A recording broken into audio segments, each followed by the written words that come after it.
Punjabi radio USA ਸੁਣ ਰਹੇ ਸਾਰੇ ਹੀ ਮਾਣਯੋਗ ਅਤੇ ਸਤਿਕਾਰਤ ਸਰੋਤਿਆਂ ਨੂੰ ਪਿਆਰ ਸਤਿਕਾਰ ਸੈਨਿਕ ਕੀ ਜਿਹੀ ਸਤਿ ਸ੍ਰੀ ਅਕਾਲ। ਸਭ ਨੂੰ ਜੀਆਂ ਨੂੰ ਆਖਦੇ ਹਾਂ। ਸੋ ਤੇ ਪ੍ਰੋਗਰਾਮ ਦੇ ਵਿੱਚ ਆਪ ਸਭ ਦਾ ਨਿੱਘਾ ਸਵਾਗਤ ਹੈ। ਪ੍ਰੋਗਰਾਮ ਲੈ ਕੇ ਹਾਜ਼ਰ ਹੋ ਚੁੱਕੇ ਹਾਂ ਜੀ ਆਪਾਂ ਇਸ ਮੌਕੇ। ਅਪਡੇਟ ਅਮਰੀਕਾ ਦਾ ਸ਼ਾਮ ਦਾ ਬੁਲੇਟਿਨ। ਮੇਰੇ ਨਾਲ ਸੈਨ ਹੋਜ਼ੇ ਸਟੂਡੀਓਜ਼ ਤੋਂ ਜੁੜ ਚੁੱਕੇ ਹੋਏ ਨੇ ਹਰਜੋਤ ਸਿੰਘ ਖਾਲਸਾ ਜੀ। ਜੀਆਂ ਨੂੰ ਸਵਾਗਤ ਹੈ। ਸਤਿ ਸ੍ਰੀ ਅਕਾਲ। ਸਤਿ ਸ਼੍ਰੀ ਅਕਾਲ, ਧੰਨਵਾਦ ਜੀ ਆਇਆਂ ਨੂੰ। ਪੰਜਾਬੀ ਰੇਡੀਓ ਯੂਐਸਏ ਦੇ ਜਿੰਨੇ ਵੀ ਸਰੋਤੇ ਸਾਡੇ ਸਾਰੇ ਹੀ AM ਸਟੇਸ਼ਨ FM ਸਟੇਸ਼ਨ ਘਰਾਂ ਦੇ ਵਿੱਚ ਰੇਡੀਓ ਸੈਟਸ ਦੇ ਰਾਹੀਂ ਟੈਲੀਫੋਨ ਦੇ ਰਾਹੀਂ ਫੇਸਬੁੱਕ YouTube ਤੇ ਲਾਈਵ ਦੇਖ ਰਹੇ ਹੋ ਸੁਣ ਰਹੇ ਹੋ ਸਾਰਿਆਂ ਨੂੰ ਜੀ ਆਇਆਂ ਨੂੰ ਤੇ ਬਹੁਤ ਹੀ ਪਿਆਰ ਤੇ ਸਤਿਕਾਰ ਭਰੀ ਸਤਿ ਸ਼੍ਰੀ ਅਕਾਲ ਸਰੋਤਿਓ। ਅੱਜ ਅਪ੍ਰੈਲ ਦੀ ਪਹਿਲੀ ਤਰੀਕ ਆ, ਦਿਨ ਵੀਰਵਾਰ ਆ। ਤੁਹਾਡੇ ਲਈ ਸ਼ਾਮ ਦਾ ਅਪਡੇਟ ਅਮਰੀਕਾ ਪ੍ਰੋਗਰਾਮ ਲੈ ਕੇ ਹਾਜ਼ਰ ਹੋਏ ਆ। ਪ੍ਰੋਗਰਾਮ ਸ਼ੁਰੂ ਕਰਨ ਤੋਂ ਪਹਿਲਾਂ ਸਾਡੇ ਅੱਜ ਦੇ ਸਪਾਂਸਰਜ਼ ਉਹਨਾਂ ਦਾ ਧੰਨਵਾਦ ਕਰਦੇ ਜਾਈਏ। ਖਾਲਸਾ ਇੰਸ਼ੋਰੈਂਸ ਏਜੰਸੀ ਵਾਲੇ, ਜਿਨ੍ਹਾਂ ਦੇ ਕੋਲੋਂ ਤੁਸੀਂ ਹਰ ਇੱਕ ਤਰੀਕੇ ਦੀ ਇੰਸ਼ੋਰੈਂਸ ਕਰਵਾ ਸਕਦੇ ਹੋ। ਇੰਸ਼ੋਰੈਂਸ ਬਾਰੇ ਪਤਾ ਕਰਨ ਲਈ ਕਾਲ ਕਰ ਸਕਦੇ ਹੋ ਨੰਬਰ 408-272-2500 ਦੇ ਉੱਤੇ 4082722500। ਇਸ ਦੇ ਨਾਲ ਨਾਲ Amarjit Singh Fresno, Gurbachan Singh Nagra Sacramento, Rajpal Singh Kulwant Singh Lachhar Bakersfield, Major Singh Sidhu Bakersfield, Amarjit Singh, Jaswinder Kaur Virki Houston Texas, Sandhu ਪਰਿਵਾਰ Fremont, Pritpal Singh Atwal Elk Grove, Darshan Singh Kang university, Ranjit Singh Fresno, Zander mortgage ਅਤੇ ਰੀਅਲ ਏਸਟੇਟ ਵਾਲੇ। ਘਰ ਖਰੀਦਣ ਵੇਚਣ ਦੀਆਂ ਸੇਵਾਵਾਂ ਤੁਸੀਂ ਇਹਨਾਂ ਦੇ ਕੋਲੋਂ ਲੈ ਸਕਦੇ ਹੋ। Home loans, commercial loans, agriculture loans, refinance ਦੇ ਲਈ ਕਾਲ ਕਰੋ ਮੋਹਨ ਚੀਮਾ ਹੁਣਾਂ ਨੂੰ। ਨੰਬਰ 5599052575 559-905-2575। ਅਤੇ ਟੇਰਕੀਆਣਾ ਇਮੀਗ੍ਰੇਸ਼ਨ ਲਾ ਫਰਮ। ਇਮੀਗ੍ਰੇਸ਼ਨ ਦਾ ਹੋਵੇ ਕਿਸੇ ਵੀ ਤਰੀਕੇ ਦਾ ਕੰਮ ਤਾਂ ਸੰਪਰਕ ਕਰੋ ਇਮੀਗ੍ਰੇਸ਼ਨ ਦੇ ਅਟਾਰਨੀ ਜੇ ਟੇਰਕੀਆਣਾ ਹੁਣਾਂ ਦੇ ਨਾਲ। ਨੰਬਰ 4159090503 4159090503।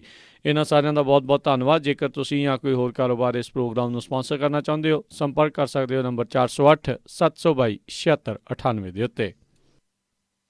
ਜੀ ਅੱਜ ਦੀਆਂ ਜੇ ਖਬਰਾਂ ਵੱਲ ਆਈਏ, ਕੱਲ ਜਿਹੜਾ ਹੈਗਾ ਆ ਯੈਸਟਰਡੇ ਆਈ, ਮੇਰਾ ਕਹਿਣ ਦਾ ਮਤਲਬ ਔਰੇਂਜ ਕਾਉਂਟੀ ਦੇ ਵਿੱਚ ਇੱਕ ਹੋਰ ਮਾਸ ਸ਼ੂਟਿੰਗ ਹੋਈ ਜਿਹਦੇ ਵਿੱਚ 4 ਜਾਣਿਆਂ ਦੀ ਮੌਤ ਹੋ ਗਈ। ਸੋ ਕਹਿੰਦੇ ਵੀ ਜਿੱਥੇ ਇਹ ਮਾਸ ਸ਼ੂਟਿੰਗ ਹੋਈ ਆ ਤੇ ਜਿਨ੍ਹਾਂ ਦੀ ਮੌਤ ਹੋਈ ਆ, ਜਿਹੜਾ ਸ਼ੂਟ ਕਰਨ ਵਾਲਾ ਸੀ ਬੰਦਾ, ਉਹ ਉਹਨਾਂ ਨੂੰ ਜਾਣਦਾ ਹੀ ਸੀਗਾ। ਪੰਜਵਾਂ ਜਿਹੜਾ ਵਿਕਟਮ ਆ ਉਸ ਨੂੰ ਹਸਪੀਟਲ ਲਿਜਾਇਆ ਗਿਆ। 4 ਜਣਿਆਂ ਦੀ ਮੌਕੇ ਤੇ ਮੌਤ ਹੋ ਗਈ। ਇੱਕ ਬੱਚਾ ਸੀ ਉਹਨਾਂ ਦੇ ਵਿੱਚ। ਇਹ ਪਿਛਲੇ ਕੁਝ ਹਫ਼ਤਿਆਂ ਦੇ ਵਿੱਚ ਮਾਸ ਸ਼ੂਟਿੰਗ ਦੀ ਤੀਜੀ ਇਵੈਂਟ ਸੀ। ਇਸ ਤੋਂ ਪਹਿਲਾਂ ਅਟਲਾਂਟਾ ਦੇ ਵਿੱਚ, ਫਿਰ ਬੋਲਡਰ ਕੋਲੋਰਾਡੋ ਦੇ ਵਿੱਚ ਜਿਹੜੀ ਇਹ ਮਾਸ ਸ਼ੂਟਿੰਗ ਹੋਈ ਹੈਗੀ ਆ। ਸੋ USA ਦੇ ਵਿੱਚ ਕਹਿੰਦੇ ਜੇ 3 ਤੋਂ ਵੱਧ ਦੀ ਮੌਤ ਹੁੰਦੀ ਆ ਸ਼ੂਟਿੰਗ ਦੇ ਵਿੱਚ, ਉਸ ਨੂੰ ਮਾਸ ਸ਼ੂਟਿੰਗ ਗਿਣਿਆ ਜਾਂਦਾ। ਇਹ ਔਰੇਂਜ ਕਾਉਂਟੀ ਦੇ ਵਿੱਚ ਹੋਈ ਹੈਗੀ ਆ। ਲਾਸ ਐਂਜਲਸ ਤੋਂ 30 ਮੀਲ ਦੂਰ, ਜਿਹੜਾ 1,40,000 ਦੇ ਕਰੀਬ ਇਸ ਔਰੇਂਜ ਦੀ ਕਾਉਂਟੀ ਦੀ ਜਿਹੜੀ ਪੋਪੂਲੇਸ਼ਨ ਹੈਗੀ ਆ। ਜੀ ਬਿਲਕੁਲ। ਲਗਾਤਾਰ ਮਾਸ ਸ਼ੂਟਿੰਗਸ ਜਿਹੜੀਆਂ ਆ ਉਸ ਦੀਆਂ ਘਟਨਾਵਾਂ ਇੱਥੇ ਅਮਰੀਕਾ ਦੇ ਵਿੱਚ ਬਾਰ-ਬਾਰ ਜਿਹੜੀਆਂ ਉਹ ਵਾਪਰ ਰਹੀਆਂ ਹੈਗੀਆਂ ਆ। ਅਗਲੀ ਜਿਹੜੀ ਹਰਜੋਤ ਸਿੰਘ ਜੀ ਗੱਲ ਕਰਦੇ ਜਾਈਏ, ਡੈਰਿਕ ਚੌਵਨ ਦਾ ਜਿਹੜਾ ਟਰਾਇਲ ਚੱਲ ਰਿਹਾ, ਜਿਸ ਨੇ ਜਾਰਜ ਫਲੋਇਡ ਦੀ ਜਿਹੜੀ ਹੱਤਿਆ ਕੀਤੀ ਆ, ਇਹੀ ਇਸ ਦੇ ਵਿੱਚ ਜਿਹੜਾ ਉਹ ਦਾਅਵਾ ਕੀਤਾ ਜਾ ਰਿਹਾ, ਉਸੇ ਨੂੰ ਲੈ ਕੇ ਹੀ ਜਿਹੜੇ ਵੱਖ-ਵੱਖ ਮਰਡਰ ਚਾਰਜਿਸ ਜਿਹੜੇ ਉਸ ਦੇ ਉੱਤੇ ਲਗਾਏ ਗਏ ਆ, ਉਸ ਦਾ ਟਰਾਇਲ ਚੱਲ ਰਿਹਾ। ਕਹਿੰਦੇ ਉਸ ਦੇ ਦੌਰਾਨ ਬਹੁਤ ਸਾਰੇ ਜਿਹੜੇ ਵਿਟਨੈਸ ਆ ਉਹ ਇਸ ਟਾਈਮ ਆ ਕੇ ਸਾਹਮਣੇ ਜਿਹੜੇ ਉਹ ਪੇਸ਼ ਹੋ ਰਹੇ ਆ। ਜਿਹੜੇ ਕਈ ਜਿਹੜੇ ਆ ਉਹ ਉੱਥੇ ਉਹਨਾਂ ਦੇ ਅਥਰੂ ਬ੍ਰੇਕਡਾਊਨ ਬੇਸਿਕਲੀ ਜਿਹੜੇ ਉਹ ਹੋ ਰਹੇ ਹੈਗੇ ਆ। ਸੋ ਇਹ ਹੁਣ ਖਬਰਾਂ ਜਿਹੜੀਆਂ ਆ ਉਹ ਇਸ ਟਾਈਮ ਰਿਪੋਰਟਸ ਜਿਹੜੀਆਂ ਉਹ ਆ ਰਹੀਆਂ ਆ। ਕਈ ਮਾਹਰ ਜਿਹੜੇ ਆ ਉਹ ਕਹਿ ਰਹੇ ਆ ਵੀ ਕਹਿੰਦੇ ਇਹ ਜਿਹੜੇ ਲੋਕ ਆ ਇਹਨਾਂ ਦੇ ਲੱਛਣ PTSD ਦੇ ਨਾਲ ਜਿਹੜੇ ਆ ਉਹ ਮਿਲੇ ਹੋਏ ਲੱਗ ਰਹੇ ਆ। ਕਹਿੰਦੇ ਕਾਫੀ ਟਰੋਮਾ ਅਤੇ ਸਰਵਾਈਵਰ ਗਿਲਟ ਜਿਹੜਾ ਆ ਇਹਨਾਂ ਨੂੰ ਜਿਹੜਾ ਆ ਉਹ ਨਜ਼ਰ ਆ ਰਿਹਾ ਹੈਗਾ ਇਸ ਟਰਾਇਲ ਦੇ ਦੌਰਾਨ। ਜਿਹੜੇ ਲੋਕ ਉੱਥੇ ਆਪੋ ਆਪਣੇ ਬਿਆਨ ਜਿਹੜੇ ਆ ਅਦਾਲਤ ਵਿੱਚ ਜਾ ਕੇ ਦਰਜ ਕਰਾ ਰਹੇ ਹੈਗੇ ਆ। ਸੋ ਡੈਰਿਕ ਚੌਵਨ ਇਸ ਨੇ ਜਿਹੜੇ ਵੀ ਉਸ ਦੇ ਉੱਤੇ ਇਲਜ਼ਾਮ ਲਗਾਏ ਗਏ ਆ ਉਹਨਾਂ ਨੂੰ ਨਕਾਰਿਆ ਹੈ ਵੀ ਮੇਰੇ ਉੱਤੇ ਇਹ ਜਿਹੜੇ ਗਲਤ ਨੇ, ਇਹ ਇਲਜ਼ਾਮ ਠੀਕ ਨਹੀਂ ਹੈਗੇ। ਸੋ ਆਲਰੇਡੀ ਟਰਾਇਲ ਜਿਹੜਾ ਚੱਲ ਰਿਹਾ, ਆਉਣ ਵਾਲੇ ਕੁਛ ਹਫ਼ਤਿਆਂ ਦੇ ਵਿੱਚ ਜਿਹੜਾ ਹਰਜੋਤ ਸਿੰਘ ਜੀ ਇਸ ਟਰਾਇਲ ਦਾ ਨਤੀਜਾ ਜਿਹੜਾ ਆ ਉਹ ਅਮਰੀਕਾ ਦੇ ਸਾਹਮਣੇ ਜਿਹੜਾ ਉਹ ਹੋਵੇਗਾ। ਇਹ ਹਰਜੋਤ ਸਿੰਘ ਜੀ ਵਾਰਦਾਤ ਉਦੋਂ ਵਾਪਰੀ ਸੀਗੀ ਜਦੋਂ ਇੱਕ $20 ਦਾ ਕਹਿੰਦੇ ਨਕਲੀ ਬਿੱਲ ਜਿਹੜਾ ਜਾਰਜ ਫਲੋਇਡ ਨੇ ਕਿਹਾ ਜਾ ਰਿਹਾ ਵੀ ਉਸਨੇ ਉਹ ਦਿੱਤਾ ਸੀਗਾ ਉੱਥੇ ਇੱਕ ਕੱਪ ਫੂਡਸ ਸਟੋਰ ਕਲਰਕ ਆ ਉਸਨੇ ਬਾਅਦ 'ਚ ਜਿਹੜਾ ਆ ਪੁਲਿਸ ਨੂੰ ਕਾਲ ਕੀਤੀ ਅਤੇ ਪੁਲਿਸ ਦੇ ਰੂਪ ਦੇ ਵਿੱਚ ਇਹ ਡੈਰਿਕ ਚੌਵਨ ਆਇਆ ਅਤੇ ਉਸਦੇ ਨਾਲ ਕੁਝ ਸਾਥੀ ਸੀਗੇ, ਜਿਸ ਤੋਂ ਬਾਅਦ ਦੇ ਵਿੱਚ ਇਹ ਕਨਫਰੰਟਰੇਸ਼ਨ ਜਿਹੜੀ ਆ ਉਹ ਮੌਤ ਵੱਲ ਨੂੰ ਜਿਹੜੀ ਉਹ ਵੱਧ ਗਈ ਆ। ਸੋ ਜਿਸ ਨੇ ਕਾਲ ਕੀਤੀ ਸੀ ਉਹ ਵੀ ਕਹਿ ਰਿਹਾ ਸੀਗਾ ਵੀ ਸ਼ਾਇਦ ਜੇ ਮੈਂ ਨਾ ਕਾਲ ਕਰਦਾ ਤੇ ਅੱਜ ਇਹ ਜਿੰਦਾ ਹੁੰਦਾ। ਸੋ ਕਈ ਤਰੀਕੇ ਦੀਆਂ ਗੱਲਾਂ ਜਿਹੜੀਆਂ ਹਰਜੋਤ ਸਿੰਘ ਜੀ ਇਸ ਦੇ ਵਿੱਚ ਸਾਹਮਣੇ ਜਿਹੜੀਆਂ ਉਹ ਆ ਰਹੀਆਂ ਹੈਗੀਆਂ ਨੇ ਜੀ। ਸੋ ਬਿਲਕੁਲ ਡੈਰਕ ਚੌਬਨ ਦੀ ਜਿਹੜੀ ਡਿਫੈਂਸ ਟੀਮ ਆ ਉਹਨੂੰ $1 ਮਿਲੀਅਨ ਜਿਹੜਾ ਹੈਗਾ ਮਿਨੀਐਪੋਲਿਸ ਪੁਲਿਸ ਯੂਨੀਅਨ ਫੰਡ ਆ ਉਹਨੂੰ ਸੇਵ ਕਰ ਰਿਹਾ। 12 ਦੇ ਕਰੀਬ ਉਹਦੇ ਵਕੀਲਾਂ ਦੀ ਟੀਮ ਹੈਗੀ ਆ। ਸੋ ਸਿਟੀ ਆਫ ਮਿਨੀਐਪੋਲਿਸ ਦੇ ਮੇਅਰ ਨੇ $1 ਮਿਲੀਅਨ ਜਿਹੜਾ ਬੇਲ ਆਊਟ ਦਿੱਤਾ ਹੈਗਾ ਉੱਥੇ ਜਿਹੜਾ George Floyd square autonomous zone ਆ। ਪਹਿਲਾਂ ਇਸ ਦਾ ਨਾਮ ਹੋਰ ਸੀ, ਜਦੋਂ ਜਾਰਜ ਫਲਾਇਡ ਦੀ ਮੌਤ ਹੋਈ ਉਸ ਤੋਂ ਬਾਅਦ ਇਹਦਾ ਨਾਮ ਚੇਂਜ ਕਰ ਦਿੱਤਾ ਗਿਆ। ਉਦੋਂ ਉੱਥੇ ਬਹੁਤ ਡੈਮੇਜ ਹੋਇਆ, ਲੋਕਾਂ ਨੇ ਅੱਗਾਂ ਲਾਈਆਂ, ਟੁੱਟਮਾਰ ਕੀਤੀ ਤੇ ਉਹ ਤੋਂ ਬਾਅਦ ਜਿਹੜੇ ਲੋਕਾਂ ਦਾ ਨੁਕਸਾਨ ਹੋਇਆ ਉਹਨਾਂ ਦੇ ਲਈ $1 ਮਿਲੀਅਨ ਦਾ ਜਿਹੜਾ ਬੇਲ ਆਊਟ ਪਲਾਨ ਦਿੱਤਾ ਹੈਗਾ ਸਿਟੀ ਆਫ ਮਿਨੀਐਪੋਲਿਸ ਦੇ ਮੇਅਰ ਨੇ। ਤੇ ਨਾਲ ਹੀ ਉਹਨੇ ਇਹ ਕਿਹਾ ਵੀ ਹੁਣ ਵੀ ਬਹੁਤ ਲੋਕ ਇਕੱਠੇ ਹੋ ਰਹੇ ਆ ਤੇ ਹੁਣ ਜੇ ਬਾਹਰ ਦੇ ਕਿਸੇ ਸ਼ਹਿਰ ਦੇ ਆ ਕੇ ਇੱਥੇ ਜਿਹੜਾ ਖੂਨ ਖਰਾਬਾ ਕਰੂਗੇ ਤੇ ਅਸੀਂ ਉਸ ਨੂੰ ਟੋਲਰੇਟ ਨਹੀਂ ਕਰਾਂਗੇ ਵੀ ਪਹਿਲਾਂ ਵੀ ਜਿਹੜਾ ਬਹੁਤ ਜ਼ਿਆਦਾ ਨੁਕਸਾਨ ਹੋਇਆ। ਸੋ ਇਹ ਜਿਹੜਾ ਟਰਾਇਲ ਆ ਕੱਲਾ ਮਿਨੀਐਪੋਲਿਸ ਨਹੀਂ, ਪੂਰੇ USA ਦੇ ਵਿੱਚ ਬਲਕਿ ਪੂਰੀ ਦੁਨੀਆ ਦੇ ਵਿੱਚ ਲੋਕਾਂ ਦੀਆਂ ਨਜ਼ਰਾਂ ਜਿਹੜੀਆਂ ਆ ਇਸ ਟਰਾਇਲ ਦੇ ਉੱਤੇ ਲੱਗੀਆਂ ਹੋਈਆਂ ਜੀ। ਅਗਲੀ ਜਿਹੜੀ ਹਰਜੋਤ ਸਿੰਘ ਜੀ ਗੱਲ ਕਰਦੇ ਜਾਈਏ, ਇੱਕ ਟਾਈਮ ਦੇ ਉੱਤੇ ਉਪ ਰਾਸ਼ਟਰਪਤੀ ਦੀ ਉਮੀਦਵਾਰ ਰਹੀ ਸਾਰਾ ਪੈਲਨ ਜਿਹੜੀ ਅਲਾਸਕਾ ਤੋਂ ਹੈਗੀ ਆ, ਉਹ ਜਿਹੜੇ ਆ ਕਰੋਨਾ ਵਾਇਰਸ COVID-19 ਪੋਜ਼ੀਟਿਵ ਪਾਈ ਗਈ ਆ। ਪੋਜ਼ੀਟਿਵ ਆਉਣ ਤੋਂ ਬਾਅਦ ਦੇ ਵਿੱਚ ਉਸਨੇ ਲੋਕਾਂ ਨੂੰ ਗੁਹਾਰ ਲਾਈ ਆ ਵੀ ਮਾਸਕ ਜਿਹੜਾ ਆ ਉਹ ਤੁਸੀਂ ਪਹਿਨਿਆ ਕਰੋ। ਉਹਨੇ ਕਿਹਾ ਵੀ ਜੇ ਮੈਨੂੰ ਹੋ ਸਕਦਾ ਹੈ ਤਾਂ ਇਹਦਾ ਮਤਲਬ ਕਿਸੇ ਨੂੰ ਵੀ ਜਿਹੜਾ ਆ ਇਹ ਕਰੋਨਾ ਵਾਇਰਸ ਆ ਉਹ ਹੋ ਸਕਦਾ ਹੈਗਾ ਆ। ਜ਼ਿਆਦਾਤਰ ਆਪਣੀਆਂ ਵੱਖ-ਵੱਖ ਜਾਂ ਧੜੱਲੇਦਾਰ ਜਿਹੜੀਆਂ ਆ ਉਹ ਗੱਲਾਂ ਕਰਨ ਦੇ ਲਈ ਇਹ ਜਿਹੜੀ ਆ ਫੇਮਸ ਰਹੀ ਆ, ਜਾਂ ਜਿਹੜੇ ਇਸ ਦੇ ਜਿਹੜੇ ਕ੍ਰਿਟਿਕਸ ਉਹ ਵੀ ਕਹਿ ਇਸ ਨੂੰ ਜਿਹੜਾ ਹੋਰ ਤਰੀਕੇ ਦੇ ਨਾਲ ਵੀ ਜਿਹੜਾ ਉਹ ਪੁਕਾਰਦੇ ਆ ਵੀ ਸ਼ਾਇਦ ਇਸ ਨੂੰ ਬਹੁਤਾ ਬੋਲਣ ਦਾ ਜਿਹੜਾ ਉਹ ਚੱਜ ਨਹੀਂ ਹੈਗਾ। ਸੋ ਇਹ ਹੁਣ ਉਸਨੇ ਆਪਣੇ ਜਿਹੜੇ ਸਪੋਰਟਰਸ ਨੂੰ ਜਿਹੜਾ ਉਹ ਆਖਿਆ ਵੀ ਭਾਈ ਮਾਸਕ ਪਹਿਨ ਕੇ ਜਿਹੜਾ ਉਹ ਰੱਖਿਆ ਕਰੋ। ਜੀ।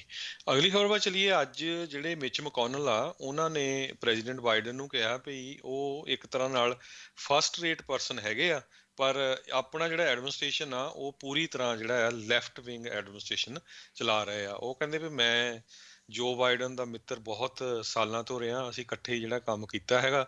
ਪਰਸਨਲੀ ਮੈਂ ਉਹਨੂੰ ਬਹੁਤ ਪਸੰਦ ਕਰਦਾ, ਪਰ ਪਿਛਲੇ ਦਿਨਾਂ ਤੋਂ ਲੈ ਕੇ ਜੋ ਵੀ ਉਹਨਾਂ ਦਾ ਐਡਮਿਨਿਸਟ੍ਰੇਸ਼ਨ ਚੱਲ ਰਿਹਾ ਉਹ ਫਾਰ ਲੈਫਟ ਚੱਲ ਰਿਹਾ। ਸੋ ਇਹ ਉਹਨਾਂ ਨੇ ਉਸ ਕੁਐਸਚਨ ਦੇ ਜਵਾਬ ਦੇ ਵਿੱਚ ਦਿੱਤਾ ਜਦੋਂ ਉਹਨਾਂ ਨੂੰ ਪੁੱਛਿਆ ਗਿਆ ਵੀ ਰਿਪਬਲਿਕਨ ਜਿਹੜੇ ਆ ਉਹ ਜੋ ਬਾਈਡਨ ਦਾ ਜਿਹੜਾ ਨਵਾਂ ਇਨਫਰਾਸਟਰਕਚਰ ਦਾ ਬਿੱਲ ਆ $2 ਟ੍ਰਿਲੀਅਨ ਦਾ ਉਸ ਨੂੰ ਸਪੋਰਟ ਕਰਨਗੇ। ਤਾਂ ਉਹਨਾਂ ਨੇ ਇਹ ਕਿਹਾ ਵੀ ਰਿਪਬਲਿਕਨ ਵਿੱਚੋਂ ਕੋਈ ਵੀ ਜਿਹੜਾ ਹੈਗਾ ਆ ਸੈਨੇਟਰ ਉਹ ਇਸ ਬਿੱਲ ਦੀ ਸਪੋਰਟ ਨਹੀਂ ਕਰੇਗਾ। ਜੀ ਉੱਦਾਂ ਇਸ ਬਿੱਲ ਨੂੰ ਪਾਸ ਹੋਣ ਦੇ ਲਈ ਸਿੰਪਲ ਮੈਜੋਰਟੀ ਦੀ ਜਿਹੜੀ ਜ਼ਰੂਰਤ ਆ, ਅਤੇ ਫਿਲਬਸਟਰ ਤੋਂ ਬਚਣ ਦੇ ਲਈ ਜਿਹੜੇ 10 ਰਿਪਬਲਿਕਨ ਸੈਨੇਟਰਸ ਆ ਉਸ ਦੀ ਜ਼ਰੂਰਤ ਜਿਹੜੀ ਉਹ ਰਹੇਗੀ। ਅਗਲੀ ਗੱਲ ਜਿਹੜੀ ਹੈ ਹਰਜੋਤ ਸਿੰਘ ਜੀ, ਇਸ ਇਨਫਰਾਸਟਰਕਚਰ ਪਲਾਨ ਦੇ ਵਿੱਚੋਂ ਹੀ ਗੱਲ ਕਰਦੇ ਜਾਈਏ। ਰੇਲਵੇ ਲਾਈਨਸ ਅਮਰੀਕਾ ਦੇ ਵਿੱਚ ਇਹਨਾਂ ਦੀ ਸਥਿਤੀ ਕੋਈ ਬਹੁਤੀ ਚੰਗੀ ਨਹੀਂ ਆ, ਘੱਟ ਆ। ਚਾਹੇ ਤੁਸੀਂ ਜਿਹੜੀ ਆ ਗੱਡੀਆਂ ਵਾਲਿਆਂ ਦੀ ਜਿਹੜੀ ਲੌਬੀ ਆ ਉਸ ਨੂੰ ਸਟਰੋਂਗ ਕਹਿ ਲਓ ਜਾਂ ਕੋਈ ਹੋਰ ਚਰਚਾਵਾਂ ਜਿਹੜੀਆਂ ਇਸ ਦੇ ਵਿੱਚ ਕਰ ਲਓ, ਪਰ ਇਸ ਜਿਹੜੇ ਪਲਾਨ ਦੇ ਤਹਿਤ, ਇਸ ਬਿੱਲ ਦੇ ਤਹਿਤ ਐਮਟਰੈਕ ਦੇ ਵਿੱਚ ਕਾਫੀ ਵੱਡੀ ਐਕਸਪੈਂਸ਼ਨ ਯਾਨੀ ਕਿ ਵਾਧਾ ਜਿਹੜਾ ਉਹ ਕਰਨ ਬਾਰੇ ਰਾਸ਼ਟਰਪਤੀ ਬਾਈਡਨ ਜਿਹੜਾ ਉਹ ਸੋਚ ਰਹੇ ਆ। ਕਹਿੰਦੇ ਕਲੀਵਲੈਂਡ ਅਤੇ ਓਹਾਇਓ ਦੇ ਦਰਮਿਆਨ ਜਿਹੜੀ ਪੈਸੰਜਰ ਰੇਲ ਸਰਵਿਸ ਆ ਉਹ ਇਸ ਇਨਫਰਾਸਟਰਕਚਰ ਇਨਵੈਸਟਮੈਂਟ ਦੇ ਵਿੱਚ ਜਿਹੜੀ ਆ ਉਹ ਰੱਖੀ ਗਈ ਹੈਗੀ ਆ। ਇਸੇ ਦੇ ਨਾਲ ਹੋਰ ਵੀ ਕਈ ਥਾਵਾਂ ਦੇ ਉੱਤੇ ਰੇਲਵੇ ਲਾਈਨਸ ਆ ਉਹ ਨਵੀਆਂ ਵਿਛਾਉਣ ਦੇ ਲਈ ਅਤੇ ਜਿਹੜੀਆਂ ਹੈਗੀਆਂ ਉਸ ਦੇ ਵਿੱਚ ਇੱਧਰ ਸ਼ਮਤਾ ਵਧਾਉਣ ਦੇ ਲਈ ਜਾਂ ਉਹਨਾਂ ਨੂੰ ਹੋਰ ਜਿਹੜਾ ਐਕਸਪੈਂਡ ਕਰਨ ਦੀ ਜਿਹੜੀਆਂ ਚਰਚਾਵਾਂ ਇਸ ਦੇ ਵਿੱਚ ਹੈਗੀਆਂ। ਸੋ ਇਸ $2 ਤੋਂ $2.5 ਟ੍ਰਿਲੀਅਨ ਦੇ ਪੈਕੇਜ ਦੇ ਵਿੱਚ ਆਈ ਥਿੰਕ $80 ਬਿਲੀਅਨ ਸ਼ਾਇਦ ਜਿਹੜੇ ਆ ਰੇਲਵੇ ਐਕਸਪੈਂਸ਼ਨ ਆ ਉਹਨਾਂ ਪ੍ਰੋਜੈਕਟਸ ਦੇ ਉੱਤੇ ਜਿਹੜਾ ਉਹ ਖਰਚਣ ਦੀ ਗੱਲ ਜਿਹੜੀ ਆ ਉਹ ਰੱਖੀ ਗਈ ਹੈਗੀ ਆ। ਸੋ ਜ਼ਰੂਰਤ ਹੈ ਇਸ ਦੇ ਵਿੱਚ ਜਿਹੜੀ ਉਹ ਹੈਗੀ ਆ, ਪਰ ਇਹ ਨਾ ਹੋਵੇ ਵੀ ਜਿਹੜੇ ਕੈਲੀਫੋਰਨੀਆ ਦੇ ਹਾਈ ਸਪੀਡ ਰੇਲ ਵਾਂਗੂ ਇਹ ਵੀ ਕਿਤੇ ਚਿੱਟੇ ਹਾਥੀ ਬਣ ਕੇ ਹੀ ਜਿਹੜਾ ਉਹ ਬਹਿ ਜਾਣ। ਵੀ ਕਹਿਣ ਨੂੰ ਤਾਂ ਰੇਲਵੇ ਲਾਈਨ LA ਤੋਂ ਸੈਨ ਫਰਾਂਸਿਸਕੋ ਤੱਕ ਬੇਰੀਏ ਤੱਕ ਬਣਨੀ ਸੀਗੀ, ਪਰ ਹੁਣ ਕਹਿੰਦੇ ਆ ਵੀ ਬੇਕਰਸਫੀਲਡ ਤੋਂ ਲੈ ਕੇ ਅਤੇ ਫਿਰ ਸ਼ਾਇਦ ਮਰਸੈਡ ਤੱਕ ਹੀ ਜਿਹੜੀ ਆ ਸ਼ਾਇਦ ਹਰਜੋਤ ਸਿੰਘ ਜੀ ਜਿਹੜੀ ਬਣਾਉਣ ਬਾਰੇ ਜਿਹੜਾ ਉਹ ਸੋਚ ਰਹੇ ਆ, ਅਤੇ ਉਹ ਵੀ ਅਜੇ ਬਣਨ ਨੂੰ ਅਜੇ ਕਈ ਵਾਰੇ ਹੋਰ ਲੱਗ ਜਾਣੇ ਆ। ਅਗਲੀ ਖਬਰ ਵੱਲ ਚੱਲੀਏ। ਪ੍ਰੈਜ਼ੀਡੈਂਟ ਜੋ ਬਾਈਡਨ ਉਹਨਾਂ ਨੇ ਅੱਜ ਐਮਾਜ਼ੋਨ ਕੰਪਨੀ ਦਾ ਨਾਮ ਸ਼ਰੇਆਮ ਲਿਆ ਵੀ ਇਹ ਫੈਡਰਲ ਟੈਕਸ ਨਹੀਂ ਦਿੰਦੇ। ਹੁਣ ਆਪਾਂ ਸਾਰੇ ਐਮਾਜ਼ੋਨ ਤੋਂ ਸਮਾਨ ਖਰੀਦਦੇ ਆ, ਕਹਿੰਦੇ ਵੀ 1 ਸੈਂਟ ਤੱਕ ਵੀ ਇਹ ਟੈਕਸ ਨਹੀਂ ਦਿੰਦੇ ਸੀ 2019 ਤੋਂ ਪਹਿਲਾਂ, ਜਦੋਂ ਪ੍ਰੈਜ਼ੀਡੈਂਟ ਟਰੰਪ ਉਹਨਾਂ ਨੇ ਰੌਲਾ ਪਾਉਣਾ ਸ਼ੁਰੂ ਕੀਤਾ ਸੀ। ਜਿਹੜੇ ਨਵੇਂ ਸਰਵੇ ਆਏ ਆ ਉਹਦੇ ਮੁਤਾਬਕ ਜਿਹੜੀਆਂ ਫੋਰਚੂਨ 500 ਕੰਪਨੀਜ਼ ਆ ਉਹਨਾਂ ਚੋਂ 91 ਕੰਪਨੀਆਂ ਇਦਾਂ ਦੀਆਂ ਜਿਹੜੀਆਂ ਕੁਝ ਵੀ ਟੈਕਸ ਨਹੀਂ ਦਿੰਦੀਆਂ ਹੈਗੀਆਂ, ਤੇ ਜਿਹੜਾ ਪ੍ਰੋਫਿਟ ਹੁੰਦਾ ਆ ਉਹਨੂੰ ਜਿਹੜਾ ਲੂਪ ਹੋਲਸ ਆ ਉਹਨਾਂ ਦੇ ਲਈ ਵਰਤਦੀਆਂ ਹੈਗੀਆਂ, R&D ਸ਼ੋ ਕਰਕੇ ਉਹਦੇ ਚੋਂ ਵਰਤਦੀਆਂ। ਸੋ ਉਹਨਾਂ ਨੇ ਜਿਹੜੇ ਜੋ ਬਾਈਡਨ ਆ ਪ੍ਰੈਜ਼ੀਡੈਂਟ, ਉਹਨਾਂ ਨੇ ਇਹ ਕਿਹਾ ਵੀ ਈਵਨ ਦੋ ਮਿਡਲ ਕਲਾਸ ਫੈਮਲੀਜ਼ 20% ਦੇ ਕਰੀਬ ਟੈਕਸ ਰੇਟ ਦਿੰਦੀਆਂ ਆ, ਤੇ ਸੋ ਐਮਾਜ਼ੋਨ ਕਿਉਂ ਨਹੀਂ ਇਹ ਜਿਹੜਾ ਟੈਕਸ ਦਿੰਦਾ ਹੈਗਾ। ਸੋ ਐਮਾਜ਼ੋਨ ਕੰਪਨੀ ਆਪਾਂ ਦੇਖੋ, ਕਹਿੰਦੇ 1981 ਤੋਂ ਲੂਪ ਹੋਲਸ ਇਹ ਕੰਪਨੀਆਂ ਨੇ ਬਣਾਏ ਹੋਏ ਆ ਜਿਹੜੇ R&D ਟੈਕਸ ਕ੍ਰੈਡਿਟ ਦੇ ਅੰਡਰ, ਉਹਦੇ ਵਿੱਚ ਜਿਹੜਾ ਆ ਇਹ ਤਾਂ ਕਰਕੇ ਕੋਈ ਟੈਕਸ ਨਹੀਂ ਦਿੰਦੇ। 0% ਫੈਡਰਲ ਟੈਕਸ ਫॉर 2 ਸਾਲਾਂ ਲਈ ਐਮਾਜ਼ੋਨ ਨੇ ਦਿੱਤਾ ਸੀ। ਫਿਰ 2019 ਤੋਂ ਇਹਨਾਂ ਨੇ ਸਟਾਰਟ ਕਰਨਾ ਪੇ ਕਰਨਾ ਸ਼ੁਰੂ ਕੀਤਾ, ਪਰ ਹਜੇ ਵੀ ਉਹ ਪਤਾ ਨਹੀਂ ਵੀ ਉਹਨਾਂ ਨੇ ਕਿੰਨਾ ਪੇ ਕੀਤਾ ਆ। ਸੋ 91 ਕੰਪਨੀਆਂ ਦੇ ਵਿੱਚੋਂ ਐਮਾਜ਼ੋਨ ਦਾ ਨਾਮ ਜਿਹੜਾ ਆ ਜੋ ਬਾਈਡਨ ਉਹਨਾਂ ਨੇ ਅੱਜ ਮੈਂਸ਼ਨ ਕੀਤਾ ਆਪਣੇ ਇੱਕ ਇੰਟਰਵਿਊ ਦੇ ਦੌਰਾਨ। ਜੀ ਜੀ। ਅਗਲੀ ਗੱਲ ਕਰਦੇ ਜਾਈਏ, ਤੁਸੀਂ ਮਿਚ ਮਕੌਨਲ ਦੀ ਹਰਜੋਤ ਸਿੰਘ ਦੀ ਗੱਲ ਕਰ ਰਹੇ ਸੀ। ਉਹਨਾਂ ਨੇ ਇਸੇ ਦੌਰਾਨ ਹੀ ਅੱਜ ਇੱਕ ਹੋਰ ਗੱਲਬਾਤ ਕਰਦੇ ਹੋਏ ਆਪਣੇ ਜਿਹੜੇ ਸਾਥੀ ਰਿਪਬਲਿਕਨਸ ਆ ਉਹਨਾਂ ਨੂੰ ਕੋਵਿਡ-19 ਦੀਆਂ ਵੈਕਸੀਨਜ਼ ਲਵਾਉਣ ਦੇ ਲਈ ਜਿਹੜੀ ਗੁਹਾਰ ਆ ਉਹ ਲਗਾਈ ਹੈਗੀ ਆ। ਉਹ ਕੈਂਟਕੀ ਦੇ ਵਿੱਚ ਇੱਕ ਉੱਥੇ ਹਸਪਤਾਲ ਦੇ ਦੌਰੇ ਦੇ ਉੱਤੇ ਜਿਹੜੇ ਉਹ ਗਏ ਸੀਗੇ, ਅਤੇ ਬਾਕੀ ਜਿਹੜੇ ਰਿਪਬਲਿਕਨਸ ਆ ਉਹਨਾਂ ਨੂੰ ਵੀ ਵੈਕਸੀਨ ਲਵਾਉਣ ਦੇ ਲਈ ਆਖਿਆ ਆ। ਸੋ ਜਦ ਉਹਨਾਂ ਨੇ ਗੱਲਬਾਤ ਕਰਦੇ ਹੋਏ ਆਖਿਆ ਵੀ ਐਜ਼ ਏ ਰਿਪਬਲਿਕਨ ਮੈਨ ਮੈਂ ਪਹਿਲਾਂ ਰਿਲੈਕਟੈਂਟ ਸੀਗਾ ਟੂ ਗੈਟ ਇਟ, ਪਰ ਜਦੋਂ ਮੈਂ ਐਲੀਜੀਬਲ ਹੋਇਆ ਆ ਅਤੇ ਹੁਣ ਮੈਂ ਇਨਕਰੇਜ ਕਰਦਾ ਹਾਂ ਸਾਰਿਆਂ ਨੂੰ, ਇਹ ਵੜਾਵਾ ਦਿੰਦਾ ਆ ਵੀ ਤੁਸੀਂ ਵੀ ਸਾਰੇ ਜਾਣੇ ਇਸ ਨੂੰ ਜਿਹੜਾ ਉਹ ਲਵਾਓ। ਕਹਿੰਦੇ ਵੀ ਜਿੰਨੀ ਜਲਦੀ ਆਪਾਂ 75% ਸਾਰੇ ਜਾਣੇ ਕੁੱਲ ਆਬਾਦੀ ਦੇ 75% ਜਿਹੜੇ ਉਹ ਲਵਾ ਲਵਾਂਗੇ ਤਾਂ ਆਪਾਂ ਹਰਡ ਇਮਿਊਨਿਟੀ ਤੱਕ ਪਹੁੰਚ ਸਕਾਂਗੇ, ਅਤੇ ਉਸ ਦੇ ਨਾਲ ਇਕੋਨਮੀ ਜਿਹੜੀ ਅਪ ਐਂਡ ਓਪਨ ਅਤੇ ਬੈਟਰ ਜਿਹੜੀ ਆ ਉਹ ਹੋ ਜਾਵੇਗੀ। ਜੀ। ਅਗਲੀ ਖਬਰ ਵੱਲ ਚੱਲੀਏ। ਜਿਹੜਾ ਜਾਪਾਨ ਆ ਉਹ ਹੁਣ ਉਹ ਕਹਿੰਦੇ ਵੀ ਜਾਪਾਨ ਦੀ ਜਿਹੜੀ ਗਵਰਨਮੈਂਟ ਆ ਉਹ ਚਾਈਨਾ ਦੇ ਵਿੱਚ ਜੋ ਮੁਸਲਮਾਨਾਂ ਦੇ ਅਗੇਂਸਟ ਜ਼ੁਲਮ ਹੋ ਰਿਹਾ ਉਹਨੂੰ ਉਹਦੇ ਬਾਰੇ ਜਿਹੜਾ ਬੋਲਣ ਤੋਂ ਹੁਣ ਆਪਣਾ ਜਿਹੜਾ ਇੱਕ ਤਰ੍ਹਾਂ ਨਾਲ ਪਿੱਛੇ ਨਹੀਂ ਰਹਿ ਸਕਦੀ। ਬਹੁਤ ਸਾਰੇ ਚਾਈਨਾ ਦੇ ਊਗਰ ਮੁਸਲਮਾਨ ਜਿਹੜੇ ਆ ਉਹ ਜਾਪਾਨ ਦੇ ਵਿੱਚ ਵੀ ਰਹਿੰਦੇ ਹੈਗੇ ਆ। ਇੱਦਾਂ ਹੀ ਇੱਕ ਆਈ ਆ ਐਗਜ਼ਾਮਪਲ, ਕਹਿੰਦੇ ਵੀ ਇੱਕ ਮਿਸਟਰ ਰੋਜ਼ੀ ਨਾਮ ਦਾ ਮੁਸਲਮਾਨ ਉੱਥੇ ਰਹਿੰਦਾ ਸੀ, ਤੇ ਚਾਈਨਾ ਦੀ ਸਿਕਿਉਰਿਟੀ ਸਰਵਿਸ ਨੇ ਉਹਨੂੰ ਜਿਹੜੀ ਵੀਡੀਓ ਕਾਲ ਕੀਤੀ ਪਈ, ਤੁਸੀਂ ਇੱਥੇ ਪ੍ਰੋਟੈਸਟ ਕਦੋਂ ਕਰਦੇ ਆ, ਕਿਉਂ ਕਰਦੇ ਆ, ਤੇ ਤੁਹਾਡੇ ਲੀਡਰ ਕੌਣ ਆ, ਤੇ ਜੇ ਤੁਸੀਂ ਇਹ ਇਨਫੋਰਮੇਸ਼ਨ ਦੱਸੋਗੇ ਫਿਰ ਤੁਹਾਡੀ ਜਿਹੜੀ ਫੈਮਿਲੀ ਆ ਚਾਈਨਾ ਦੇ ਵਿੱਚ ਰਹਿੰਦੀ ਆ ਉਹਨੂੰ ਛੱਡਿਆ ਜਾਊਗਾ, ਤੇ ਜੇ ਤੁਸੀਂ ਨਹੀਂ ਦੱਸੋਗੇ ਤੇ ਤੁਹਾਡੀ ਜਿਹੜੀ ਫੈਮਿਲੀ ਆ ਉਹ ਖਤਰੇ 'ਚ ਰਹਿ ਸਕਦੀ ਆ। ਸੋ ਇਦਾਂ ਦੇ ਦੇਖੋ ਜਿਹੜੀਆਂ ਇੰਸੀਡੈਂਟ ਆ ਆਪਾਂ ਦੇਖਦੇ ਹਾਂ, ਇੰਡੀਆ ਦੀ ਸਰਕਾਰ ਵੀ ਕਈ ਵਾਰੀ ਸਿੱਖਾਂ ਦੇ ਅਗੇਂਸਟ ਵੱਖ-ਵੱਖ ਮੁਲਕਾਂ ਦੇ ਵਿੱਚ ਵਰਤਦੀ ਹੈਗੀ ਆ। ਜੀ। ਅਗਲੀ ਜਿਹੜੀ ਹਰਜੋਤ ਸਿੰਘ ਜੀ ਆਪਾਂ ਗੱਲ ਕਰਦੇ ਜਾਈਏ, ਇਲੀਨੋਇਸ ਦੇ ਵਿੱਚ ਇੱਕ ਜਿਹੜੀ ਕਹਿ ਲਓ ਵੀ ਪੁਲਿਸ ਦੇ ਨਾਲ ਝੜਪ ਹੋਈ, ਜਿਸ ਦੇ ਵਿੱਚ 13 ਸਾਲਾਂ ਦੇ ਮੁੰਡੇ ਦੀ ਕਹਿੰਦੇ ਆ ਵੀ ਮੌਤ ਹੋ ਗਈ ਆ।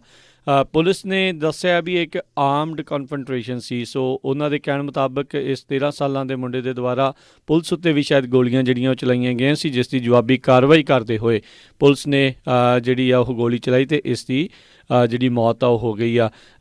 13 ਸਾਲਾਂ ਦਾ ਐਡਮ ਟੋਲੈਡੋ ਲਿਟਲ ਵਿਲੇਜ ਉੱਥੇ ਕੁੱਕ ਕਾਊਂਟੀ ਜਿਹੜਾ ਹੈਗਾ ਆ ਉੱਥੇ ਦਾ ਇਹ ਰਹਿਣ ਵਾਲਾ ਸੀਗਾ।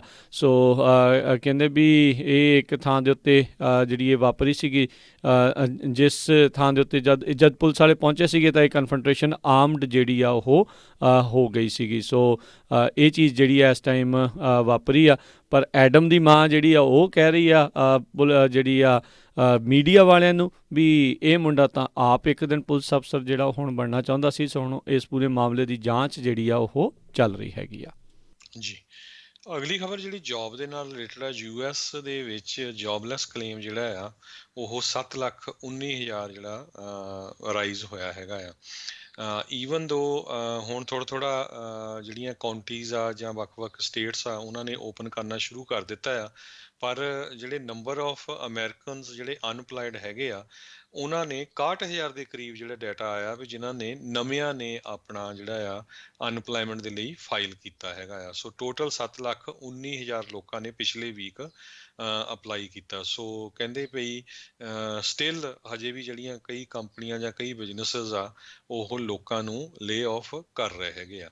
ਸੋ ਪਿਛਲੇ ਹਫਤੇ 6,84,000 ਲੋਕਾਂ ਨੇ ਅਪਲਾਈ ਕੀਤਾ ਸੀ, ਇਸ ਹਫਤੇ ਜਿਹੜੀ ਆ ਇਹ ਫਿਗਰ ਵੱਧ ਗਏ ਹੈਗੇ ਆ ਤੇ 3.8 ਮਿਲੀਅਨ ਲੋਕ ਹਜੇ ਵੀ ਜਿਹੜੀ ਆ ਅਨਪਲਾਇਮੈਂਟ ਦੇ ਬੈਨੀਫਿਟਸ ਉਹ ਕਲੈਕਟ ਕਰ ਰਹੇ ਹੈਗੇ। ਜੀ, ਅਗਲੀ ਜਿਹੜੀ ਗੱਲ ਕਰਦੇ ਜਾਈਏ, IRS ਨੇ ਜਿਹੜਾ ਤੀਜਾ ਸਟਿਮੂਲਸ ਵੇਲੇ ਪਾਸ ਹੋਇਆ ਆ ਉਸ ਦੇ ਤਹਿਤ ਨਵੀਂ ਜਿਹੜੀ ਆ ਤੀਜੇ ਬੈਚ ਦੀ ਪੇਮੈਂਟਸ ਆ ਉਹ ਘੱਲ ਦਿੱਤੀਆਂ ਆ। ਉਹਨਾਂ ਨੇ ਦੱਸਿਆ ਆ ਵੀ 130 ਮਿਲੀਅਨ ਪੇਮੈਂਟਸ ਜਿਹੜੀਆਂ ਆ ਉਹ ਕੀਤੀਆਂ ਜਾ ਚੁੱਕੀਆਂ ਨੇ। $335 ਬਿਲੀਅਨ ਦੀ ਰਾਸ਼ੀ ਜਿਹੜੀ ਆ ਹੁਣ ਤੱਕ ਵੰਡੀ ਗਈ ਆ। ਇਸ ਦੇ ਵਿੱਚੋਂ ਜਿਹੜੀ ਇਹ ਤੀਜੀਆਂ ਪੇਮੈਂਟਸ ਤੀਜਾ ਬੈਚ ਜਿਹੜਾ ਗਿਆ ਉਸ ਦੇ ਵਿੱਚ 4 ਮਿਲੀਅਨ ਪੇਮੈਂਟਸ ਘੱਲੀਆਂ ਗਈਆਂ, 10 ਬਿਲੀਅਨ ਦੀ ਰਾਸ਼ੀ ਜਿਹੜੀ ਉਹ ਵੰਡੀ ਗਈ ਆ। ਇਸ ਦੇ ਵਿੱਚ ਡਾਇਰੈਕਟ ਡਿਪੋਜ਼ਿਟ ਅਤੇ ਪੇਪਰ ਚੈੱਕ ਪੇਮੈਂਟਸ ਜਿਹੜੀਆਂ ਆ ਉਹ ਵੰਡੀਆਂ ਗਈਆਂ ਨੇ। ਇੱਕ ਆਪਣੇ ਸਰੋਤਿਆਂ ਨੂੰ ਇਸ ਦੇ ਪ੍ਰਤੀ ਜ਼ਰੂਰ ਅਸੀਂ ਅਗਾਹ ਕਰਨਾ ਚਾਹੁੰਦੇ ਹਾਂ। ਹੁਣ ਜਿਹੜੇ ਚੋਰ ਚਕਾਰ ਨੇ, ਇਹ ਚਲਾਕ ਲੋਕ ਨੇ, ਠੱਗਣ ਵਾਲੇ ਲੋਕ ਨੇ, ਇਹਨਾਂ ਨੂੰ ਪਤਾ ਆ ਵੀ ਤੁਹਾਡੇ ਜਿਹੜੇ ਚੈੱਕ ਆ ਮੇਲ ਦੇ ਜ਼ਰੀਏ ਆ ਰਹੇ ਨੇ। ਸੋ ਤੁਹਾਡੀ ਮੇਲ ਦੇ ਉੱਤੇ ਬਹੁਤ ਸਾਰੇ ਲੋਕਾਂ ਦੀ ਅੱਖ ਹੈਗੀ ਆ। ਸੋ ਧਿਆਨ ਰੱਖੋ। ਆਈਦਰ USPS ਨੂੰ ਕਾਲ ਕਰਕੇ ਪਹਿਲੋਂ ਹੀ ਕਹਿ ਦਿਓ ਵੀ ਸਾਰੀਆਂ ਚਿੱਠੀਆਂ ਜਿਹੜੀਆਂ ਉਹ ਜਿਹੜੇ USPS ਦੇ ਉੱਥੇ ਦਫ਼ਤਰ ਦੇ ਵਿੱਚ ਰੋਕ ਕੇ ਰੱਖਣ, ਤੁਸੀਂ ਉੱਥੋਂ ਜਾ ਕੇ ਪਿਕ ਕਰ ਲਿਓ। ਅਦਰਵਾਈਜ਼ ਬਹੁਤ ਸਾਰੇ ਥਾਵਾਂ ਦੇ ਉੱਤੇ ਜਿਹੜੇ ਲੈਟਰ ਬਾਕਸਿਸ ਆ ਉਹਨਾਂ ਦੀ ਤੋੜ ਭੰਨ ਅਤੇ ਉਹਨਾਂ ਵਿੱਚੋਂ ਸਮਾਨ ਜਿਹੜੇ ਚੋਰੀ ਦੀਆਂ ਖਬਰਾਂ ਆ ਉਹ ਆ ਰਹੀਆਂ ਨੇ। ਸੋ ਬਹੁਤ ਜ਼ਿਆਦਾ ਜਿਹੜਾ ਧਿਆਨ ਜਿਹੜਾ ਰੱਖੋ। ਪਹਿਲੀ ਵਾਰੀ ਜਦੋਂ ਆਈਆਂ ਸੀ ਲੋਕਾਂ ਨੇ ਇਹਨਾਂ ਪੇਮੈਂਟਸ ਨੂੰ ਨਕਲੀ ਜੇ ਕਾਰਡ ਜਾਂ ਹੋਰ ਚੀਜ਼ਾਂ ਟਰੈਸ਼ ਸਮਝ ਕੇ ਜਿਹੜਾ ਉਹ ਸੁੱਟ ਦਿੱਤਾ। ਉਹਦੇ ਕਰਕੇ ਕਈ ਲੋਕ ਜਿਹੜੇ ਉਹ ਰਹਿ ਗਏ ਅਤੇ ਹੁਣ ਜਿਹੜੇ ਚੋਰ ਆ ਉਹ ਬੜੇ ਜਿਹੜੇ ਸਰਗਰਮ ਜਿਹੜੇ ਹੋਏ ਪਏ ਨੇ ਅਤੇ ਇੱਦਾਂ ਲੋਕਾਂ ਦੀਆਂ ਪੇਮੈਂਟਸ ਇਸ ਦੇ ਵਿੱਚੋਂ ਚੋਰੀ ਕਰ ਰਹੇ ਨੇ। ਟਰਾਈ ਕਰੋ ਵੀ ਡਾਇਰੈਕਟ ਜਿਹੜੀਆਂ ਪੇਮੈਂਟ ਆਪਣੇ ਬੈਂਕ ਦੇ ਖਾਤੇ ਹੀ ਜਿਹੜੇ ਉਹ ਤੁਸੀਂ ਦੇ ਦਿਓ, ਜਿਨ੍ਹਾਂ ਨੂੰ ਅਜੇ ਤੱਕ ਨਹੀਂ ਮਿਲੀਆਂ। ਜੇ ਮਿਲ ਗਈਆਂ ਤਾਂ ਚੰਗੀ ਗੱਲ ਆ, ਅਤੇ ਪਰ ਇਸ ਚੀਜ਼ ਦਾ ਜਿਹੜਾ ਉਹ ਜ਼ਰੂਰ ਧਿਆਨ ਜ਼ਰੂਰ ਰੱਖਿਓ ਵੀ ਬਹੁਤ ਜ਼ਿਆਦਾ ਚੋਰ ਜਿਹੜੇ ਆ ਇਸ ਟਾਈਮ ਸਰਗਰਮ ਹੋਏ ਪਏ ਨੇ। ਜੀ, ਅਗਲੀ ਖਬਰ ਫ੍ਰਿਜ਼ਨੋ ਤੋਂ ਆ ਰਹੀ ਹੈ। ਕਹਿੰਦੇ ਵੀ ਫ੍ਰਿਜ਼ਨੋ ਨੂੰ ਇੱਕ ਨੇਸ਼ਨ ਦੇ ਵਿੱਚ ਇੱਕ ਤਰ੍ਹਾਂ ਨਾਲ ਹੌਟੈਸਟ ਹਾਊਸਿੰਗ ਮਾਰਕੀਟ ਦੇ ਵਿੱਚ ਗਿਣਿਆ ਗਿਆ ਆ। ਯੂਜ਼ਲੀ ਕਹਿੰਦੇ ਵੀ ਫ੍ਰਿਜ਼ਨੋ ਦੀਆਂ ਖਬਰਾਂ ਆਉਂਦੀਆਂ ਸੀਆਂ ਪਹਿਲਾਂ ਵੀ ਇੱਥੇ ਪੋਲੂਸ਼ਨ ਹੁੰਦੀ ਹੈਗੀ ਆ, ਪਰ 2017 ਤੋਂ ਲੈ ਕੇ ਕਹਿੰਦੇ ਪਈ 39% ਦੇ ਕਰੀਬ ਜਿਹੜੇ ਰੈਂਟ ਆ ਹੁਣ ਤੱਕ ਘਰਾਂ ਦੇ ਅਪਾਰਟਮੈਂਟਾਂ ਦੇ ਇਨਕਰੀਜ਼ ਹੋਏ ਹੈਗੇ ਆ। 12% ਇਕੱਲੇ ਰੈਂਟ ਜਿਹੜੇ ਇਨਕਰੀਜ਼ ਪਿਛਲੇ 1 ਸਾਲ ਦੇ ਦੌਰਾਨ ਹੋਏ ਆ। ਹਾਲਾਂਕਿ ਜਿਹੜਾ ਇਹ ਪੈਂਡੇਮਿਕ ਸੀਗਾ। ਸੋ 5th ਲਾਰਜੈਸਟ ਸਿਟੀ ਜਿਹੜਾ ਐਗਰੀਕਲਚਰ ਪਾਵਰ ਹਾਊਸ ਜਿਹਨੂੰ ਕਿਹਾ ਜਾਂਦਾ ਆ, ਯੋਸੇਮਿਟੀ ਨੈਸ਼ਨਲ ਪਾਰਕ ਦੇ ਕਹਿੰਦੇ ਡੋਰ ਸਟੈਪਸ ਦੇ ਉੱਤੇ ਆ। ਸੋ ਇਹ ਹੁਣ ਰੀਅਲ ਸਟੇਟ ਮਾਰਕੀਟ ਦੇ ਵਿੱਚ ਬਹੁਤ ਹੌਟ ਟਾਊਨ ਬਣਿਆ ਹੋਇਆ ਹੈ। ਜੀ, ਰਿਪਰੈਜ਼ੈਂਟੇਟਿਵ ਮੈਟ ਗੇਟਸ ਦੀਆਂ ਮੁਸ਼ਕਿਲਾਂ ਸ਼ਾਇਦ ਹੋਰ ਜਿਹੜੀਆਂ ਵੱਧ ਜਾਣ। ਅੱਜ 2 ਜਾਣਿਆਂ ਨੇ ਅਜਿਹਾ ਇਹ ਕਥਿਤ ਦਾਅਵਾ ਜਿਹੜਾ ਉਹ ਕਰ ਦਿੱਤਾ ਆ, ਜਿਸ ਦੇ ਵਿੱਚ ਦਾਅਵਾ ਇਹ ਆ, ਕਹਿੰਦੇ ਵੀ ਮੈਟ ਗੇਟਸ ਦੇ ਦੁਆਰਾ ਉਹ ਕੁਛ ਹੋਰ ਲਾ ਮੇਕਰਸ ਨੂੰ ਇੱਕ ਜਿਹੜੀ ਔਰਤ ਦੀਆਂ ਨਗਨ ਤਸਵੀਰਾਂ ਜਿਹੜੀਆਂ ਉਸਨੇ ਜਿਹੜੀਆਂ ਦਿਖਾਈਆਂ, ਜਿਸ ਦੇ ਵਿੱਚ ਇਹ ਕਹਿੰਦੇ ਆ ਵੀ ਉਹ ਦਾਅਵਾ ਕਰ ਰਿਹਾ ਸੀਗਾ ਵੀ ਇਸ ਦੇ ਨਾਲ ਮੈਂ ਸੈਕਸ ਕੀਤਾ ਆ। ਇਹੀ ਜਿਹੜਾ ਮਸਲਾ ਆ ਇਸ ਟਾਈਮ ਬਣਿਆ ਪਿਆ ਮੈਟ ਗੇਟਸ ਦੇ ਉੱਤੇ। ਕਥਿਤ ਤੌਰ ਦੇ ਉੱਤੇ ਇਸ ਦੇ ਉੱਤੇ ਦੋਸ਼ ਆ ਵੀ 17 ਸਾਲਾਂ ਦੀ ਕੁੜੀ ਦੇ ਨਾਲ ਇਸ ਨੇ ਇਸ ਤਰੀਕੇ ਦੇ ਸੰਬੰਧ ਜਿਹੜੇ ਉਹ ਬਣਾਏ ਆ। ਇਹ ਜ਼ਿਕਰਯੋਗ ਗੱਲ ਹੈ ਵੀ ਇਸ ਦੀ ਇਨਵੈਸਟੀਗੇਸ਼ਨ ਰਾਸ਼ਟਰਪਤੀ ਟਰੰਪ ਦੇ ਕਾਰਜਕਾਲ ਦੇ ਦੌਰਾਨ ਅਟਾਰਨੀ ਜਨਰਲ ਜਿਹੜੇ ਆ ਬਿਲ ਬਾਰ, ਉਹਨਾਂ ਨੇ ਜਿਹੜੀ ਇਸ ਦੀ ਸ਼ੁਰੂ ਕੀਤੀ ਸੀ। ਇੱਥੋਂ ਤੱਕ ਵੀ ਰਿਪੋਰਟਸ ਜਿਹੜੀਆਂ ਉਹ ਆਈਆਂ ਸੀਗੀਆਂ ਵੀ ਬਿਲ ਬਾਰ ਉਹ ਕਿਸੇ ਵੀ ਥਾਂ ਦੇ ਉੱਤੇ ਨਹੀਂ ਸੀ ਜਾਂਦੇ ਜਿੱਥੇ ਮੈਟ ਗੇਟਸ ਜਿਹੜਾ ਉਹ ਸ਼ਾਮਿਲ ਹੁੰਦਾ ਸੀਗਾ। ਸੋ ਹੁਣ ਇਹ ਨਹੀਂ ਪਤਾ ਵੀ ਇਹਨਾਂ ਜਿਹੜੀਆਂ ਦਾਅਵਿਆਂ ਦੇ ਵਿੱਚ ਕਿੰਨੀ ਕੁ ਸੱਚਾਈ ਆ, ਕਿੰਨੀ ਕੁ ਜਿਹੜੀ ਝੂਠ ਆ। ਪਰ ਬੀਤੇ ਦਿਨਾਂ ਦੇ ਵਿੱਚ ਨਿਊਯਾਰਕ ਟਾਈਮਜ਼ ਨੇ ਇਹ ਪਹਿਲੀ ਵਾਰੀ ਰਿਪੋਰਟ ਕੀਤਾ ਸੀ ਵੀ ਇਸ ਦੇ ਉੱਤੇ 17 ਸਾਲਾਂ ਦੇ ਕੁੜੀ ਦੇ ਨਾਲ ਸੰਬੰਧ ਰੱਖਣ ਦੇ ਮਾਮਲੇ ਦੇ ਵਿੱਚ department of justice the investigation ਜਿਹੜੀ ਉਹ ਚੱਲ ਰਹੀ ਆ। ਇਸੇ ਦੌਰਾਨ ਹੀ ਹਰਜੋਤ ਸਿੰਘ ਜੀ ਇਹ ਖਬਰ ਬ੍ਰੇਕ ਹੋਣ ਤੋਂ ਪਹਿਲਾਂ ਇਹ ਚਰਚਾ ਚੱਲ ਪਈ ਸੀ ਵੀ ਸ਼ਾਇਦ 2022 ਦੇ ਵਿੱਚ ਇਸ ਦੇ ਵਿੱਚੋਂ ਜਿਹੜੇ ਉਹ ਸੰਨਿਆਸ ਆ ਉਹ ਲੈਣ ਜਾ ਰਿਹਾ ਹੈਗਾ ਆ ਆਪਣੇ ਪੋਲੀਟੀਕਲ ਕਰੀਅਰ ਤੋਂ, ਤੇ as a news anchor news Max ਜਿਹੜਾ ਚੈਨਲ ਆ ਉਸ ਦੇ ਨਾਲ ਜਿਹੜਾ ਉਹ ਜੁੜਨ ਜਾ ਰਿਹਾ ਆ। ਸੋ ਜੇ ਦਾਅਵੇ ਇਹਨਾਂ ਦੇ ਵਿੱਚ ਕੋਈ ਸੱਚਾਈ ਹੋਈ ਤਾਂ ਆਈ ਥਿੰਕ ਇਸ ਦਾ ਅਤੇ ਜਿੱਦਾਂ ਕੂਮੋ ਦਾ ਕਰੀਅਰ ਇਸ ਟਾਈਮ ਦਾਅ ਦੇ ਉੱਤੇ ਲੱਗਾ ਹੈ, ਦੋਨਾਂ ਦਾ ਹੀ ਕਰੀਅਰ ਕਿਤੇ ਨਾ ਕਿਤੇ ਕਹਿ ਲਓ ਵੀ ਪਾਣੀ ਦੇ ਵਿੱਚ ਬਹਿ ਸਕਦਾ ਆ। ਜੀ, ਪਿਛਲੇ 2-3 ਦਿਨਾਂ ਤੋਂ ਬੇ ਏਰੀਆ ਕੈਲੀਫੋਰਨੀਆ ਦੇ ਵਿੱਚ ਜਿਹੜੀ ਹੀਟ ਵੇਵ ਚੱਲ ਰਹੀ ਆ, 77 ਡਿਗਰੀ ਤੱਕ ਜਿਹੜਾ ਟੈਂਪਰੇਚਰ ਕੱਲ੍ਹ ਨੂੰ ਫਰਾਈਡੇ ਨੂੰ ਜਾਊਗਾ। ਅੱਜ ਵੀ ਜਿਹੜਾ ਟੈਂਪਰੇਚਰ ਕਾਫੀ ਹਾਈ ਸੀ, ਫਿਰ ਥੋੜ੍ਹੇ ਦਿਨਾਂ ਦੇ ਬਾਅਦ ਜਿਹੜਾ ਕਹਿੰਦੇ ਇਹ ਕੂਲ ਡਾਊਨ ਹੋ ਜਾਏਗਾ। ਹੋ ਸਕਦਾ ਅਗਲੇ ਹਫਤੇ ਦੇ ਵਿੱਚ ਮੀਂਹ ਵੀ ਬੇ ਏਰੀਆ ਦੇ ਵਿੱਚ ਪੈ ਜਾਵੇ। ਜੀ, ਅਤੇ ਹਰਜੋਤ ਸਿੰਘ ਜੀ, ਸਮਾਂ ਵੀ ਆਪਣੇ ਅੱਜ ਦੇ ਪ੍ਰੋਗਰਾਮ ਦਾ ਜਿਹੜਾ ਸਮਾਪਤੀ ਵੱਲ ਨੂੰ ਵੱਧ ਰਿਹਾ ਆ। ਉੱਧਰ ਵਰਜੀਨੀਆ ਦੇ ਸੁਪਰੀਮ ਕੋਰਟ ਤੋਂ ਇਹ ਖਬਰ ਆ ਰਹੀ ਆ, ਉੱਥੇ ਜਿਹੜੇ ਕਨਫੈਡਰੇਟ ਸਟੈਚੂ ਆ ਉਸ ਨੂੰ ਰਿਮੂਵ ਕਰਨ ਦੇ ਲਈ, ਹਟਾਉਣ ਦੀ ਜਿਹੜੀ ਆ ਉਹ ਆਗਿਆ ਇੱਕ ਹਿਸਾਬ ਦੇ ਨਾਲ ਦੇ ਦਿੱਤੀ ਗਈ ਆ। ਰੋਬਰਟ ਲੀ ਦਾ ਜਿਹੜਾ ਸਟੈਚੂ ਹੈਗਾ ਆ ਉਸ ਕਹਿੰਦੇ ਉਸ 2017 ਦੇ ਵਿੱਚ ਇੱਕ ਵਾਈਟ ਨੈਸ਼ਨਲਿਸਟ ਜਿਹੜੀ ਰੈਲੀ ਹੋਈ ਸੀ ਉਸ ਦਾ ਉਹ ਮੇਨ ਧੁਰਾ ਸੀਗਾ, ਉਹ ਪੁਆਇੰਟ ਸੀਗਾ ਸ਼ਾਰਲਟਸਵਿਲ ਵਰਜੀਨੀਆ ਦੇ ਵਿੱਚ, ਜਿੱਥੇ ਯਾਦ ਹੋਣਾ ਆ ਵੀ ਇਹ ਜਿਹੜੇ ਨੀਓ ਨਾਜ਼ੀ ਗਰੁੱਪ ਵਾਲੇ ਅਤੇ ਹੋਰ ਕਈ ਲੋਕ ਆ ਉੱਥੇ ਆ ਕੇ ਉਹਨਾਂ ਨੇ ਰੈਲੀ ਕੀਤੀ ਸੀ। ਫਿਰ ਉਹਨਾਂ ਦੇ ਖਿਲਾਫ ਪ੍ਰੋਟੈਸਟ ਕਰਨ ਵਾਲੇ ਆਏ ਸੀਗੇ, ਆਪਸ 'ਚ ਝੜਪਾਂ ਹੋਈਆਂ ਸੀ। ਇੱਕ ਬੰਦੇ ਨੇ ਪ੍ਰੋਟੈਸਟ ਕਰਨ ਵਾਲਿਆਂ ਦੇ ਉੱਤੇ ਗੱਡੀ ਵੀ ਜਿਹੜੀ ਉਹ ਚਾੜ੍ਹ ਦਿੱਤੀ ਸੀ। ਹੁਣ ਵਰਜੀਨੀਆ ਦੇ ਸੁਪਰੀਮ ਕੋਰਟ ਨੇ ਆਗਿਆ ਦੇ ਦਿੱਤੀ ਆ ਵੀ ਇਹ ਜਿਹੜੇ ਕਨਫੈਡਰੇਟ ਜਿਹੜੇ ਜਨਰਲ ਸੀਗੇ ਉਹਨਾਂ ਦੇ ਸਟੈਚੂ ਜਿਹੜੇ ਆ ਉਹ ਹਟਾਏ ਜਾ ਸਕਦੇ ਆ। ਸੋ ਕਨਫੈਡਰੇਟ ਜਨਰਲ ਉਹੀ ਸੀਗੇ ਜਿਹੜੇ ਅਮਰੀਕਾ ਨੂੰ ਜਿਹੜਾ ਜੀ ਵੰਡ ਕੇ ਇੱਕ ਵੱਖਰਾ ਮੁਲਕ ਜਿਹੜਾ ਉਹ ਬਣਾਉਣਾ ਚਾਹੁੰਦੇ ਸੀ, ਅਤੇ ਚਾਹੁੰਦੇ ਸੀਗੇ ਵੀ ਸਲੇਵਰੀ ਆ ਉਹ ਉਸੇ ਤਰੀਕੇ ਦੇ ਨਾਲ ਚੱਲਦੀ ਰਹੇ। ਸੋ ਹੁਣ ਆਪਾਂ ਸਟਾਕ ਮਾਰਕੀਟ ਦੀ ਗੱਲ ਕਰੀਏ। ਜੀ ਹਰਜੋਤ ਸਿੰਘ ਜੀ, ਸੋ ਸਟਾਕ ਮਾਰਕੀਟ ਦੇ ਉੱਤੇ ਜੇ ਜਾਂਦੇ ਜਾਂਦੇ ਨਜ਼ਰ ਮਾਰਦੇ ਜਾਈਏ ਤਾਂ ਅੱਜ ਡਾਓ ਜੋਨਸ ਹਰਿਆਲੀ ਵੱਲ ਨੂੰ ਰਿਹਾ, ਯਾਨੀ ਕਿ ਹਰਾ ਰਿਹਾ। 171 ਪੁਆਇੰਟ ਦਾ ਇਸ ਦੇ ਵਿੱਚ ਇਜ਼ਾਫਾ ਹੋਇਆ ਆ। 33,153 ਪੁਆਇੰਟਾਂ ਦੇ ਉੱਤੇ ਇਹ ਬੰਦ ਹੋਇਆ। ਨੈਸਡੈਕ ਦੇ ਵਿੱਚ ਵੀ 0.25% ਇਜ਼ਾਫਾ ਹੋਇਆ, 233 ਪੁਆਇੰਟ ਵਧੇ, 13,480 ਦੇ ਉੱਤੇ ਬੰਦ ਹੋਇਆ। S&P ਦੇ ਵਿੱਚ 47 ਪੁਆਇੰਟ ਵਧੇ, 4,020 ਦੇ ਉੱਤੇ ਇਹ ਬੰਦ ਹੋਇਆ। ਅਤੇ ਉੱਧਰ ਸੋਨੇ ਦੀ ਕੀਮਤ $1,732 ਪ੍ਰਤੀ ਆਊਂਸ ਅਤੇ 10 ਈਅਰ ਯੀਲਡ ਟ੍ਰੈਜਰਰੀ ਬਾਉਂਡ ਦੀ 1.73% ਰਹੀ। ਇੱਕ $1 ਦੀ ਕੀਮਤ ਕੈਨੇਡਾ ਦੇ $1.26 ਦੇ ਬਰਾਬਰ ਰਹੀ ਆ। ਇੱਕ $1 ਦੀ ਕੀਮਤ ਇੰਡੀਆ ਦੇ ਜਿਹੜੇ US ਦੇ $1 ਦੇ ਇੰਡੀਆ ਦੇ 73 ਰੁਪਏ 29 ਪੈਸੇ ਦੇ ਬਰਾਬਰ ਰਹੀ ਆ। ਜੀ, ਅਤੇ ਇੱਥੇ ਹੀ ਸਾਡਾ ਹਰਜੋਤ ਸਿੰਘ ਜੀ ਅੱਜ ਦਾ ਪ੍ਰੋਗਰਾਮ ਉਹ ਹੁਣ ਸਮਾਪਤ ਹੈਗਾ ਆ। ਮਿਲਦੇ ਹਾਂ ਆਪਾਂ ਆਪਣੇ ਸਾਰੇ ਹੀ ਸਰੋਤਿਆਂ ਨੂੰ ਜਿਹੜਾ ਜੀ ਉਹ ਅਗਲੀ ਵਾਰ। ਉਦੋਂ ਤੱਕ ਲਈ ਮੇਰੇ ਰਾਜਕਰਨਵੀਰ ਸਿੰਘ ਵੱਲੋਂ ਤੇ ਹਰਜੋਤ ਸਿੰਘ ਵੱਲੋਂ ਤੁਹਾਨੂੰ ਸਾਰਿਆਂ ਨੂੰ ਪਿਆਰ ਸਤਿਕਾਰ ਸਹਿ ਨਿੱਘੀ ਜਿਹੀ ਸਤਿ ਸ੍ਰੀ ਅਕਾਲ। ਜਿਹਦੇ ਵਾਸਤੇ ਰਹੋ, ਹੱਸਦੇ ਖੇਲਦੇ ਰਹੋ, ਸੁਣਦੇ ਰਹੋ ਜੀ ਪੰਜਾਬੀ ਰੇਡੀਓ USA।